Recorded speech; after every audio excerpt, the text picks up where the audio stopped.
Welcome back. Happy Halloween. These ears I actually got when we were in Disneyland in August because that was when all the Halloween stuff was released. And then my wife ordered me the shirt to match the hat. The hat was sort of my way of saying, all right, this is as close to having Mickey ears as I'm going to get because Mickey ears aren't that comfortable and they can look silly. But these look nice and classy. And I'm kidding, obviously. So it's Halloween. It's a day to have sort of a silly moment. Now, has it been a minute and a half?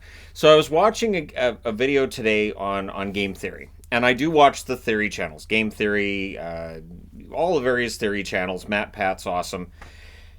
And Canadian. So, that's kind of awesome when I know a creator's Canadian. So it's part of the reason that I subscribe to and still watch Mojo, even though some of their lists are. There was one I watched the other day that was like, this is not great. So the video today from Game Theory really got me thinking, and it's something that I've thought before, and it's that the content that I produce is really anti the algorithm of of YouTube. It's not. So I've talked about reaction stuff lately, right? And how I don't really necessarily get it. Like there are certain reaction videos that I watch, but in general, a lot of it I don't get. But when he was talking about some of these excess videos where it's I tried every burger, I tried look at all these sports cars, and oh, look at this house is worth $100 million, this kind of content, I don't get it. Like when I'm on YouTube, I'm always on the subscriptions tab, not on the home tab, because the home tab will recommend those massive videos. I'm like, I don't want to watch. Why does that have 200 million views? Oh well. And it comes down to that people make content that's popular with the algorithm. And this is something that I've discussed with people before when I've had somebody say, "Oh, you're making videos of this nature because they're going to get clicks. You're doing videos for clicks." It's weird if you're not. It's weird if you're making YouTube content as a YouTuber when it's your primary source of income, which YouTube is for me, if you're not trying to make content that people will want to watch. So it's sort of like, and I've talked about this before, if you have a job and if you have an opportunity to make $20 an hour rather than $15 an hour, you're going to want $20 an hour. So with YouTube, it really is as you start with monetization and you start seeing the chart trending in the right direction, you're like, okay, what works and what brings in the views and what doesn't.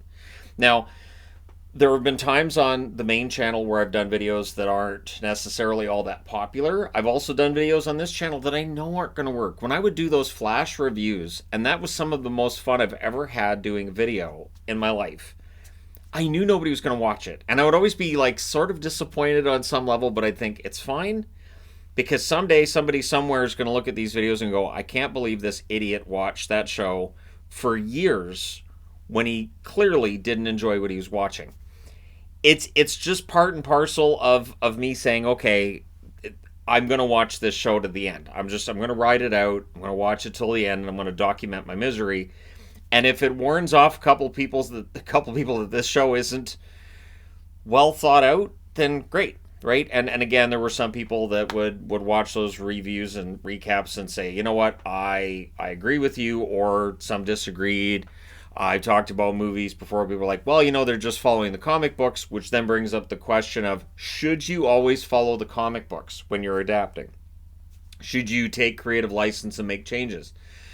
And, just because cinematically things don't necessarily work that worked in print. Things on a movie don't necessarily work that work on the page. And that's the balancing act that directors have to figure out, that sometimes an actor will have to figure out when they're looking at their dialogue in a scene. They might be thinking, my character wouldn't say this. And I admire people who are willing to say, my character wouldn't say this. So, for me personally, as a YouTuber, the idea that my content doesn't quite fit in with a lot of the more popular content doesn't really surprise me, but I feel like it's stayed true to who I am. So when I'm hearing about, how many people are hired by these bigger channels, I kind of go, yeah, it can get to be a lot. And if you're doing all the editing, and a lot of the time people are like, oh, well, this one take thing you do is okay, but if you really wanted to blow up, you would do this. And all of the stuff that people are suggesting would require me to hire other people, would require me to hire I would say a minimum of two other people, maybe three. And again, you're looking at editing, you're looking at help with social media, and maybe somebody who's into graphics. Maybe your graphics guy is really good at graphics, not great at editing, and your editing guy's really good at editing, not necessarily great with the graphics side. So you can have guys who have different um, various jobs that they're really, really good at. That's their specialty, right? And it can get really pricey. So I totally get that some of these videos that are really popular on YouTube take months to put together, take a lot of money to put together as well. And for me, I prefer the one shot. I prefer the one take. It's it's a matter of it's what's worked for me to this point. It's something that I declared I was going to do at the beginning. So for me, I kind of feel like the fact that either channel has hit it all. And if this channel has 27,000 subscribers just because of the hockey guy, okay, then that's what's happened. But I feel like the fact that these channels have hit it all is nothing short of a miracle for me. Because when I look at the popular content on YouTube that's getting hundreds of millions of views, my content is not like that. So when I see, oh, your video got 1.8 million views, my video got 20,000 views, I know the 20,000 views, I'm happy with it. I'm happy. There's always that question of, well, what do you want your subscriber count to be?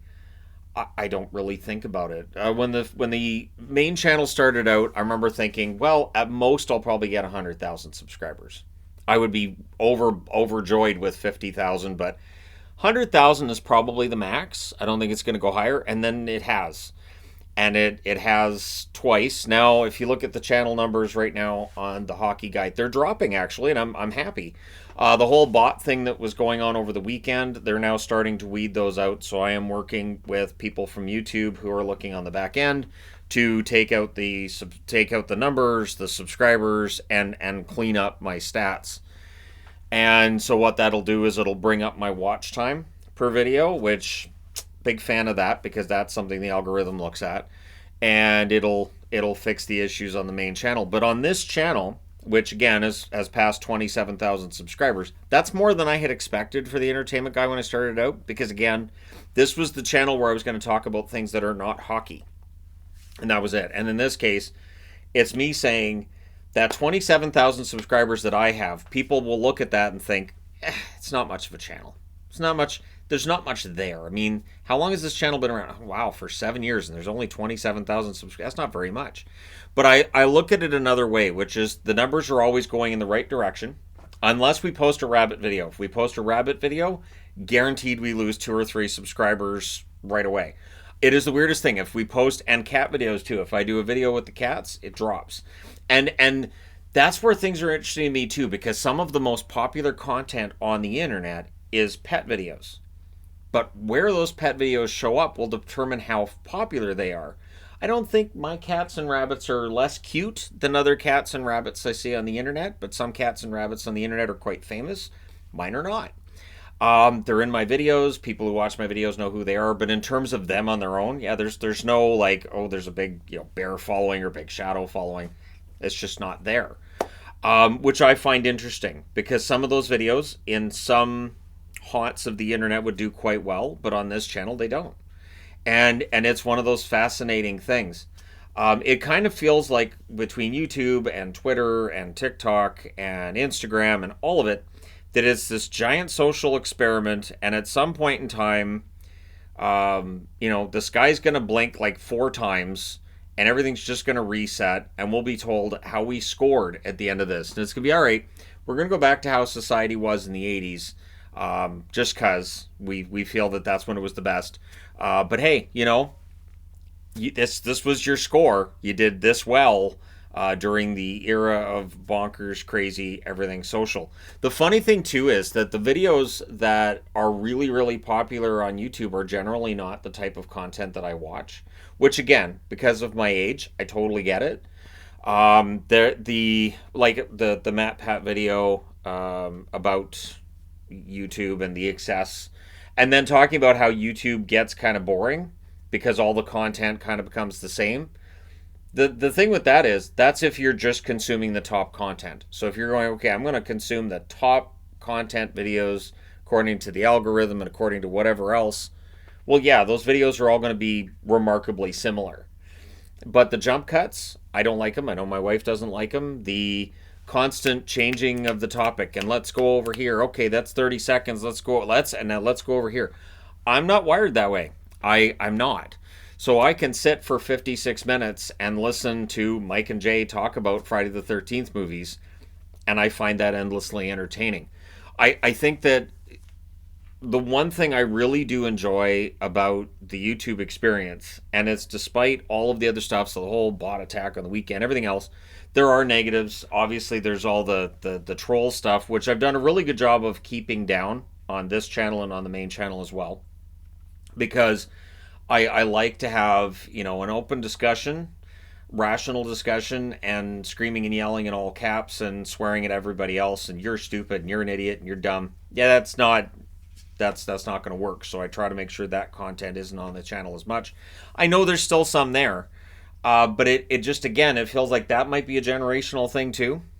Like just the way that conversations take place now has changed in this era, in this day and age of, like, do kids have sleepovers anymore? Like, we've got three kids in this house, and sleepovers, like, it just doesn't happen. So, at any rate, it's definitely, you can feel that society's changed quite a bit, and YouTube and all the social media stuff has been a part of that. I do have TikTok. I know there's problems with TikTok, the app, and people talk about who's behind it and who controls it and all that. But I don't give TikTok anything that's like, I don't know. There's really not much there. Like my TikTok videos, and then I look at what's popular in TikTok, and all I can think is, yeah, I will never be a success on this platform. I've joked about doing like some stupid little dance thing, but why? Like, it just in the back of my head, I'm like, why would I be doing that though? Like, it doesn't, it's not me. I can do silly things and stuff, but if I have that energy, well, I can do like the fake Gary Bettman phone calls. I can do something like that. If I have some goofy energy, I can channel that into a hockey video, which I know will work. So again, the whole TikTok experience kind of lost on me to some extent. But to each their own. And I'm very happy with the success I've had here. And thank you to those of you who supported me both on the main channel and this channel as well. And I'm honestly endlessly blessed with what has transpired over the last 8 years. It's been a roller coaster ride, and for some who are original subscribers way back in the day, remember the hockey channel was around before I met my wife, and right, although I still attribute me and her getting together and that turning my whole life around, to making the channel better and making it a better experience for me to make videos as well as for people to consume those videos. I became a happier person. Things were better. I was in a better mindset, and yeah, I think I'm better than I was back then. I know I've seen comments about, oh, he was so much thinner here. I was very unhealthy at that point in time in my life. Really, really, really, really was. When I went through a breakup back in 2014, I lost 35 pounds, I think it was, in 2 months. That's not a healthy weight loss. That's just not eating. I wasn't sleeping, and it was a really, really bad time for me. So, was I thinner? Yeah. Is that my natural weight? Not really, no. And so I try to stay as healthy as I can. I'm on the treadmill, which, I talk about that often as well.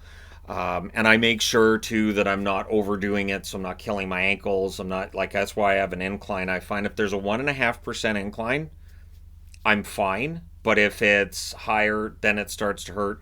And if it's flat, it just kills my feet. My feet within the first mile are like, yeah, I'm done.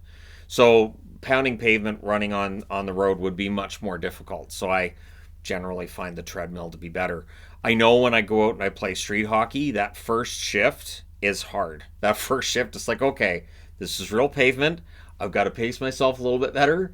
I am going to have to watch it because this is totally different than jogging on the treadmill. So it takes me a little bit, but by that second or third shift, I'm fine. Um, but I have to say I'm very grateful. We're headed for November tomorrow.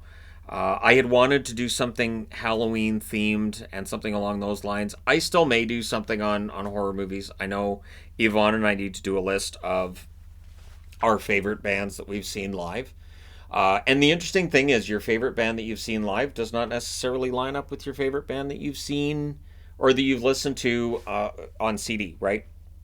Or on Spotify or wherever you consume your music from. Some bands are great live and some not so much. Some just live, it's not a great experience. But at any rate, I am very grateful that people consume my content, even though it is not the kind of content that apparently is really popular. I'm not going to be trying every flavor of things. I'm not going to be buying an island and giving it to somebody. I'm not going to be sitting around $100 million house going, look at this house. No, I don't live in $100 million house, so that's not really an option. Um, Best I could do would probably be like an RV somewhere. Just borrow somebody's RV, take off the license plate, and just, hey, this is $100 million house. Is And that's as close as I think I could get to that. But at any rate, I'd be interested to know, for viewers of this channel, do you consume that popular content or do you not? Because one thing, and I wanted to close with this, it is nice that in this current day and age, when it comes to consuming content, that there's more control on YouTube and on various other, whether it's TikTok, whether it's Instagram, you can basically make sure that the things that you like and you support stick around. Whereas with TV you can't. TV, whether you're talking about cable, whether you're talking about Netflix, they can just cancel it, and it doesn't matter how much you like it. But on YouTube and various other media online, where it's a direct interface between yourself and the creator, you can have a direct say in whether or not that content's still there or it gets abandoned. And those content creators fall by the wayside, which does happen. And so I've always got my fingers crossed that that time is not here for me and it has not arrived for me, and I am still crossing my fingers on that. But hey, it's a great ride. I'm really enjoying it, and thank you guys so much for helping with that. So on that note, I'll leave it there. Let me know in the comment section below what you guys want to see. I know that my wife showed up in a video this morning, and I'm going to say this straight. I've said to her for years, I think she could do videos. She could do her own channel. I mean like a sewing channel. I think she's got the right personality. I think she could absolutely do what I do. I absolutely think she could make it work. But I also like her making guest appearances and doing little discussion things too. So if you want to see more, let me know in the comment section below. She does see the comments on both channels. She's always in moderating and things, so if she sees that, who knows? Maybe there'll be more videos with her and I together, more just videos she does. I would be perfectly cool with her coming in here, or in our other room where I've got the whole computer set up, figure something out, and just shoot a video herself and post it. I think that'd be great. So let me know your thoughts on that. Don't forget to hit like and subscribe if you're browsing your way through. You just happened upon this video. Thank you guys so much for your support. I just wanted to kind of make this a bookend after my last two videos weren't necessarily of the happiest variety. I just wanted to give a big thanks, even though my content is not the kind the algorithm necessarily likes and promotes. So, and I know my thumbnails aren't either. I've been enrolled in this thing that, you can choose various thumbnails for your videos. And while I appreciate being part of the testing, and I've seen a couple of the channels that I know their thumbnails change, I don't know how much I'm going to use that. The one thing I will do, with my videos, test whether or not a thumbnail works better if it's a stock image. And I just find stock images online of hockey players, or on here it's from a movie or from whatever, and then an image that has me in it. And I'll see which thumbnails perform better. If it performs better with me in the thumbnails, then that makes things a lot easier for me. with each video if it's just going to be a picture of me that works as the thumbnail. But let me know your thoughts on that too. Sure, why not? We'll throw that in. Thank you guys so much for watching, for all your support as always, and don't forget to hit like and subscribe, because I do check the numbers on this channel and I'm always kind of excited when it does well. This channel now is performing well enough that it qualifies as a second channel. There have been times where second channel is doing a lot of heavy lifting, because there have been months where this channel might make $30, $20, $40, and I'm like, oh boy, that's. But again, it's once you get into hockey season that happens. But this year, so far, looks like that may be a trend that I'm reversing. So I'm going to do my best to keep putting new videos on this channel as much as possible, and you know, see about shooting for various locations. We are looking at taking a trip to California around the All-Star break in the NHL. So again, when we do that, I'm posting more on here. I do want to do, because it'll be the California trip, so people know where we go in California. So I'm looking forward to doing videos while we're there, and seeing, because I've seen a lot of the Disney YouTubers that they're able to make it so that the music, you don't really hear it in their video. So I'm going to play around and see if I can do that, where while I'm walking around the park, if you can't hear the music in the video, then I don't have to worry about all the copyright stuff. So that'd be awesome if that is in fact the case. But that's a ways away yet. Between now and then, I'll be doing lots of content on this channel. So let me know what you guys want to see. Thank you guys so much for watching. I will say this in closing though. I do list videos, and I know list videos work. I know list videos work because I watched list videos before I was a YouTuber, and I would very often click on a video because it was a list. So thank you guys for all your support. I will talk to you again soon.